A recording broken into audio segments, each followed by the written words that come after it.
Hamas নেতারা যেখানেই থাকুক না কেন সেখানেই হামলার সম্ভাবনা রয়েছে, এমন মন্তব্য করেছেন ইসরায়েলের প্রধানমন্ত্রী বেনিয়ামিন নেতানিয়াহু। গত সপ্তাহে কাতারে ইসরায়েলি হামলার পর আরব ও ইসলামিক রাষ্ট্রগুলো করণীয় নির্ধারণে বৈঠক শুরু করলে এই হুমকি দেন তিনি।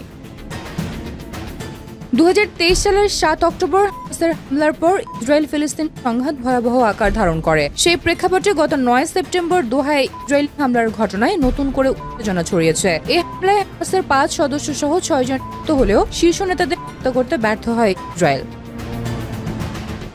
ঘটনার পর কাতারের আমির Sheikh Tamim bin Hamad Al Thani আরব ও মুসলিম বিশ্বকে ইসরায়েলের বিরুদ্ধে বাস্তবিক পদক্ষেপ নেওয়ার আহ্বান জানান। অন্যদিকে যুক্তরাষ্ট্রের পররাষ্ট্রমন্ত্রী মার্কো রুবিও তেল আবিব সফরে গিয়ে ইসরায়েলকে আরও সহযোগিতার আশ্বাস দেন, যদিও ওয়াশিংটন কাতারে হামলার ঘটনায় প্রকাশ করেছে।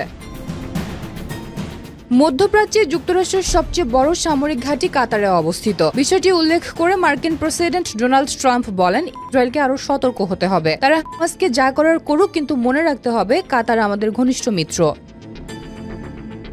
রুবিও বলেন, গাজা যুদ্ধ একটি পন্থায় শেষ হতে পারে যদি হামাস সব জিম্মিদের মুক্তি দেয় এবং আত্মসমর্পণ করে, কিন্তু তেমনটা হওয়ার সম্ভাবনা দেখছি না। এজন্য আমাদের আরও বেশি সতর্ক থাকতে হবে।